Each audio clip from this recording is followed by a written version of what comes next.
Wage theft is called the crime wave that no one talks about because it's really all around us.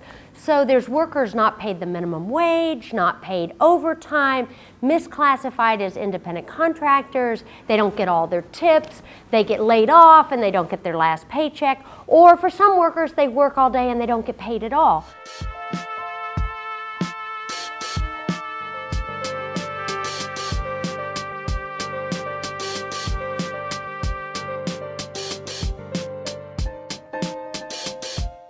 The most egregious example is like during disasters like Katrina or the flooding in Iowa, these what I call disaster pimps, these large companies come in and get these $500 billion plus contracts to do cleanup and rebuilding.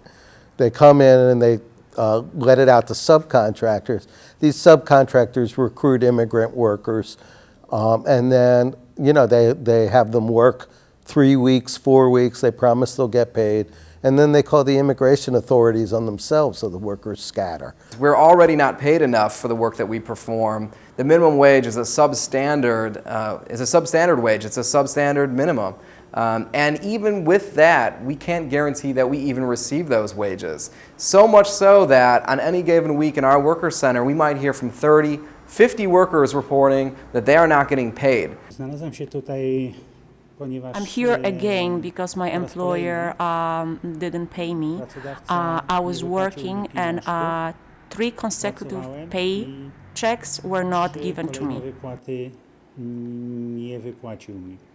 So one of my first cases as an organizer at the Worker Center in San Francisco was this case with 3 workers from this pizzeria.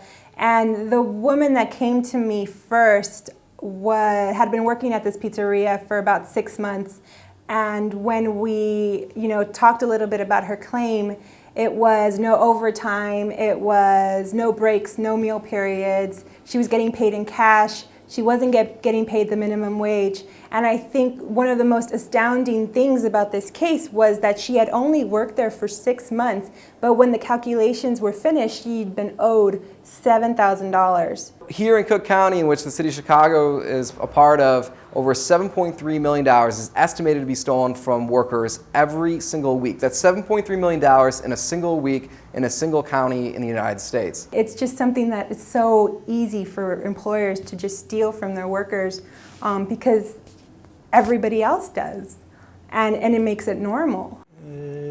100 years ago, people were fighting here to deserve 8-hour workday, and now everything is abolished. It's people decide that they need to work more, and then after work more and harder, they even not going to get paid.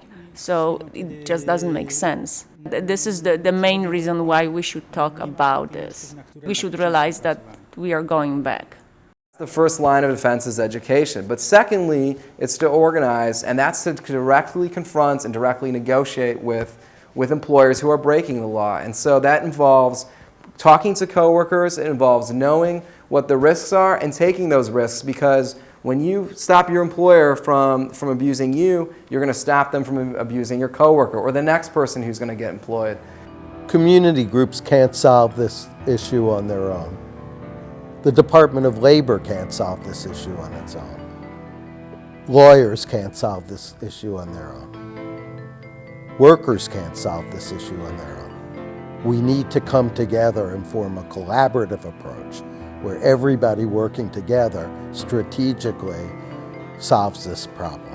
100 years ago, the issue of child labor got on the consciousness of the American people, or the issue of slave labor. We need to get the issue of wage theft on the national agenda in a serious way so that everyone thinks about it when they go to pay workers, to hire workers, and when they go to get a job.